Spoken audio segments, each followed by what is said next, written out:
പ്രധാനമന്ത്രി നരേന്ദ്രമോദി തന്റെ ഭരണകാലയളവിൽ ഇന്ത്യയിൽ എത്ര തവണ പത്രസമ്മേളനം വിളിച്ചു ചേർത്തു എന്ന ചോദ്യത്തിന് ഒരൊറ്റ വാക്കിൽ ഉത്തരമുണ്ട്: 0. അതെ, 2014 മുതൽ രാജ്യത്തിന്റെ പ്രധാനമന്ത്രിയെ അധികാരമേറ്റത് മുതൽ ഇന്നുവരെ ഇന്ത്യയിൽ വെച്ച് മാധ്യമപ്രവർത്തകർക്ക് സ്വതന്ത്രമായി ചോദ്യങ്ങൾ ചോദിക്കാനോ അനുവാദമുള്ള ഒരു ഔദ്യോഗിക പത്രസമ്മേളനം പോലും നരേന്ദ്രമോദി നടത്തിയിട്ടില്ല. ലോകത്തിലെ ഏറ്റവും വലിയ ജനാധിപത്യ രാജ്യത്തിന്റെ അമർത്തിരിക്കുന്ന ഒരു നേതാവ് കഴിഞ്ഞ 12 വർഷത്തിലേറെയായി മാധ്യമങ്ങളെ അഭിമുഖീകരിക്കാൻ വിമുഖത കാണിക്കുകയാണ്. ജനങ്ങളാൽ തിരഞ്ഞെടുക്കപ്പെട്ട ഒരു ഭരണാധികാരി താൻ നടപ്പിലാക്കുന്ന നയങ്ങളെക്കുറിച്ചും തീരുമാനങ്ങളെക്കുറിച്ചും ജനങ്ങളോട് മറുപടി പറയാൻ ബാധ്യസ്ഥരാണ്. അതിനുള്ള ഏറ്റവും സുതാര്യമായ മാർഗമാണ് വാർത്താ സമ്മേളനങ്ങൾ. അവിടെ മാധ്യമപ്രവർത്തകർ ചോദിക്കുന്ന ചോദ്യങ്ങൾ യഥാർത്ഥത്തിൽ പൊതുജനങ്ങളുടെ സംശയങ്ങളാണ്. ജവഹർലാൽ നെഹ്റു മുതൽ മൻമോഹൻ സിംഗ് വരെയുള്ള മുൻ പ്രധാനമന്ത്രിമാരെല്ലാം കൃത്യമായ ഇടവേളകളിൽ മാധ്യമങ്ങളെ കാണുകയും അവരുടെ കടുത്ത വിമർശനങ്ങളും ചോദ്യങ്ങളും നേരിടുകയും ചെയ്തിരുന്നു. മുൻ പ്രധാനമന്ത്രി ഡോക്ടർ മൻമോഹൻ സിംഗിനെ മൗനി ബാബ എന്ന് വിളിച്ച് ആക്ഷേപിച്ചവരാണ് ഇന്ന് അധികാരത്തിലിരുന്ന് ഒന്നും മിണ്ടാതിരിക്കുന്നത്. മൻമോഹൻ സിംഗ് തന്റെ ഭരണകാലത്ത് നിരവധി തവണ വാർത്താ സമ്മേളനങ്ങൾ നടത്തുകയും മാധ്യമപ്രവർത്തകരുടെ ചോദ്യങ്ങൾക്ക് നേരിട്ട് മറുപടി നൽകുകയും ചെയ്തിട്ടുണ്ട്.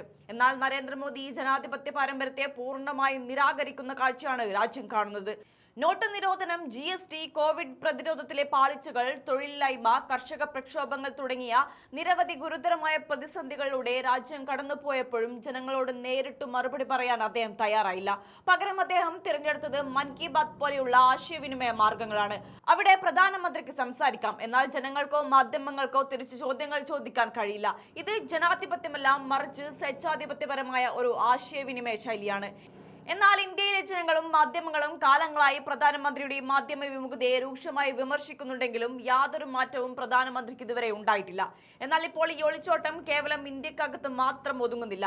അന്താരാഷ്ട്ര തലത്തിൽ തന്നെ മോദിയുടെ നിലപാട് ചോദ്യം ചെയ്യപ്പെടാൻ തുടങ്ങിയിരിക്കുന്നു. വിദേശ രാജ്യങ്ങളിൽ സന്ദർശനം നടത്തുമ്പോൾ അവിടുത്തെ മാധ്യമ പ്രവർത്തകർ മോദിയുടെ ജനാധിപത്യ വിരുദ്ധ സമീപനത്തെ പരസ്യമായി ചോദ്യം ചെയ്യുന്നത് രാജ്യത്തിന് തന്നെ വലിയ നാണക്കേടായി മാറുകയാണ്. ഏറ്റവും ഒടുവിൽ പ്രധാനമന്ത്രിയുടെ ന്യൂസിലാൻഡ് സന്ദർശന വേളയിലും ഈ ചോദ്യം ഉയരുകയുണ്ടായി. മോദി എന്തുകൊണ്ട് പത്രസമ്മേളനം നടത്തുന്നില്ല എന്ന് ന്യൂസിലൻഡ് മാധ്യമ പ്രവർത്തകർ പരസ്യമായി ചോദിച്ചപ്പോൾ അതിന് കൃത്യമായ മറുപടി നൽകാൻ കഴിയാതെ ഇന്ത്യൻ വിദേശകാര്യ മന്ത്രാലയ ഉദ്യോഗസ്ഥൻ രുദ്രേന്ദ്ര ടണ്ടൻ ഉരുണ്ടു കളിക്കുകയാണ് ഉണ്ടായത്.